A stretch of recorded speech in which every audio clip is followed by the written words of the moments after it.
اس معاملے میں اگر آپ حضرت معاویہ کی نیت پر شک کریں گے تو مجھے آپ کے ایمان پر شک ہو جائے گا. نیت پر نہیں، غلطی ہو سکتی ہے، صحابی ہیں، نیت غلط نہیں تھی. نیت کیا تھی؟ اور میں سمجھتا ہوں 100% درست تھی کہ اب اتنا پانی گزر چکا ہے پل کے نیچے سے وقت کے دریا میں کہ بارے صحابہ سب رخصت ہو چکے.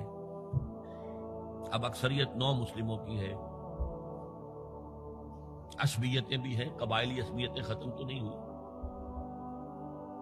لہذا جب تک کوئی قبائلی عصبیت پیچھے نہیں ہوگی حکومت کے، حکومت نہیں چل سکے گی. یہ ابن خلدون کا لفظ ہے، عصبیت، کوئی چیز جو جوڑے آپ کو. تو دینی عصبیت اب کمزور پڑ گئی ہے، اس لیے کہ حضور نے جن کو تربیت دی تھی وہ اب گئے، اکثر و بیشتر گئے. اب اگر ایسے ہی چھوڑ دیا گیا اور کوئی قبائلی عصبیت پشت پر نہ آئی تو پھر خانہ جنگی ہوگی. 5 سال تک ہوئی. اس بنا پر انہوں نے اسے صحیح سمجھا. آپ اختلاف کر سکتے ہیں، صحابہ کی رائے سے اختلاف ہو سکتا ہے، لیکن آپ ان کی نیت پر شک نہیں کر سکتے. بہرحال واقعہ کیا ہے تاریخی اعتبار سے کہ یہ 10ویں سال میں نامزد کر دیا یزید کو اپنے بعد خلیفہ کے لیے، ولی عہد. اس وقت تقریباً سب نے بات مان لی سوائے 5 افراد کے. وہ 5 افراد بہت اہم تھے، بہت اہم. ابو بکر اہم ترین آدمی تھے، ان کے بیٹے عبد الرحمن ابن ابو بکر. عمر نمبر 2 تھے، عبداللہ ابن عمر. زبیر عبداللہ ابن زبیر. عباس عبداللہ ابن عباس. اور حسین ابن علی. حضرت حسن کا انتقال ہو گیا. اہل تشیع کا کہنا یہ کہ زہر دیا گیا، واللہ اعلم، میں کچھ نہیں کہہ سکتا. میں کوئی تاریخ کا محقق اس معنی میں نہیں، میں موٹی موٹی باتیں جانتا ہوں. بہرحال انتقال ہو گیا تھا. 5 آدمیوں نے نہیں مانا، لیکن دیکھیے یہ تھی تدبر کی بات حضرت امیر معاویہ کی.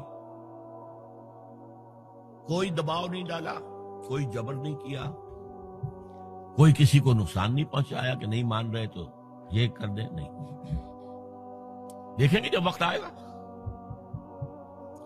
جب وقت آیا حضرت معاویہ کے انتقال کے بعد، اب ایک صاحب جا چکے تھے، حضرت عبد الرحمن ابن ابی بکر فوت ہو چکے، اب 4 رہ گئے. 3 عبادلہ، عبداللہ ابن عمر، عبداللہ ابن عباس، عبداللہ ابن زبیر، ایک حسین ابن علی رضی اللہ تعالی عنہم اجمعین. جب بیعت ہو گئی یزید کی تو اب ان کے درمیان اختلاف ہوا. یہ بات اچھی طرح سمجھ لیجئے، تاریخی حقائق، موٹے حقائق کو چھوڑ کر باریکیوں میں جب پڑھتے ہیں تو معاملہ غلط ہو جاتا ہے. موٹے حقائق کو سمجھیے. جیسے کہتے ہیں میکرو اکنامکس اور مائکرو اکنامکس. میکرو ہسٹری جو ہے، 2 ایک طرف ہو گئے، 2 ایک طرف ہو گئے.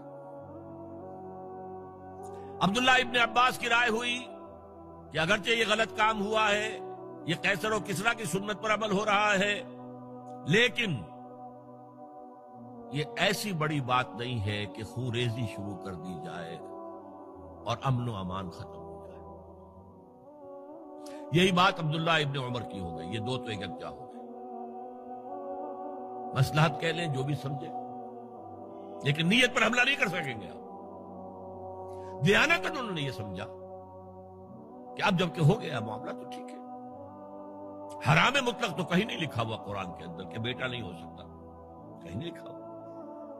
بہرحال ان 2 کی رائے یہ ہوئی کہ اگرچہ کام غلط ہے لیکن اتنا غلط نہیں ہے کہ اس کو چیلنج کیا جائے اور اس سے جو ہے خانہ جنگی شروع ہو جائے اور فساد شروع ہو جائے. 2 کی رائے یہ ہوئی کہ نہیں، we have to challenge it come what میں.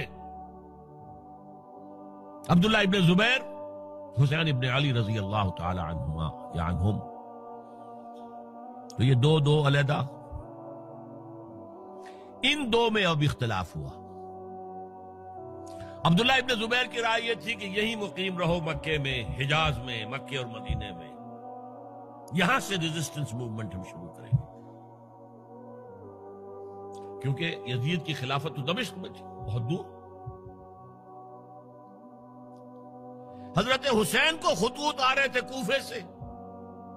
کوفہ حضرت علی کا صدر مقام رہا تھا، اور جن سبائیوں نے فتنہ پیدا کیا تھا حضرت عثمان کے خلاف وہ بھی وہیں آباد تھے. انہوں نے خطوط کا تاطا باندھ دیا، آپ آئیے ہم آپ سے بیعت کریں گے اور کھڑے ہوں گے اور مقابلہ کریں گے اور اس یزید کی حکومت ختم کریں گے. ڈاک کے تھیلے بھرے ہوئے. حضرت حسین نے فیصلہ کیا کوفے جانے کا، بہت روکا. عبداللہ ابن عباس بہت ان سے بزرگ تھے عمر میں، اور ویسے بھی ایک اعتبار سے نانا تھے، ایک اعتبار سے پردادا تھے. حضرت عبداللہ ابن عباس حضور کے چچا داد بھائی تھے تو نانا ہو گئے کہ نہیں؟ حضور نانا تھے کہ نہیں؟ اور حضور کے چچا تھے حضرت عباس، ان کے بیٹے ہیں. تو اس اعتبار سے حضرت علی رضی اللہ تعالیٰ عنہ کے کیا ہو گئے؟ چچا. بہرحال میں کچھ گڑبڑ کر رہا ہوں اس وقت. وہ دوڑتے جا رہے تھے کہ حسین خدا کے لیے مت جاؤ، خدا کے لیے مت جاؤ، یہ کوفی تمہارا ساتھ نہیں دیں گے. الکوفی لا یوفی، کوفی وفا نہیں کرتا وعدہ. اور خدا کے لیے اگر جانا ہے اپنے گھر والوں کو یہاں چھوڑ دو. بس حضرت حسین پر رضی اللہ تعالی عنہ جو ایک کیفیت تھی، انہوں نے سب باتوں کو نظر انداز کیا. وہاں ہزاروں لوگوں نے مسلم بن عقیل جو حضرت حسین کے نمائندے کی حیثیت سے پہلے گئے تھے، ان کے ہاتھوں پر بیعت کیا. وہ خطوط آ رہے تو اور بھی بات پختہ ہو گئی. ابھی راستے ہی میں تھے کہ پتہ چلا کہ ابن زیاد گورنر بن کر آیا ہے، اور اس نے جو وہاں پر تشدد کیا ہے اور ڈنڈا برسایا ہے، سب بیعت توڑ کے گھروں میں چھپ گئے. اور مسلم بن عقیل جو ہیں وہ بے یار و مددگار شہید بھی کر دیے گئے. حضرت حسین نے ارادہ کیا کہ واپس ہو جائے مدینے کی طرف. اب مسلم بن عقیل کے بیٹے جو ہیں، وہ عرب کی ایک غیرت ہے، ایک آنر جسے آج کل کہتے ہیں، ہم اپنے باپ کا بدلہ لیے بغیر نہیں جائیں گے. اور حضرت حسین کی شرافت اور مروت، یہ لوگ میرے ساتھ آئے تھے نا، میرا ساتھ دے رہے تھے، اب میں ان کا ساتھ کیسے چھوڑوں؟ بہرحال وہ حادثہ فاجعہ ہو کر رہا، اور اس میں سب سے بڑا سبب جو بنا ہے وہ میں چاہتا ہوں جس کی طرف کسی کی نگاہ نہیں گئی. افسوس یہ ہے کہ میرا اس پر جو کتابچہ ہے سانحہ کربلا وہ آؤٹ آف پرنٹ تھا. کوشش تھی کہ آج یہاں وہ پیش کیا جاتا. مختصر ترین، لیکن آپ دیکھیں گے کہ کلیئر ہو جاتی ہے ہسٹری. 2 کتابچے ہیں. شہید مظلوم، میرے نزدیک مظلوم ترین شہید حضرت عثمان رضی اللہ تعالی، اور سانحہ کربلا، بہت بڑا سانحہ ہے، اس میں کوئی شک نہیں. حضرت حسین کا صبر اور مثابرت اور استقلال اور شجاعت، یہ مثالی ہے تاریخ کے اندر. اپنے سامنے جو ہے اپنے ایک ایک کر کے چراغ گل ہو رہے ہیں. خاندان سارا ختم ہو رہا ہے، شیرخوار بچے شہید ہو رہے ہیں. وہ تو ایک بچہ بیمار تھا، حضرت علی بن حسین زین العابدین رحمت اللہ علیہ.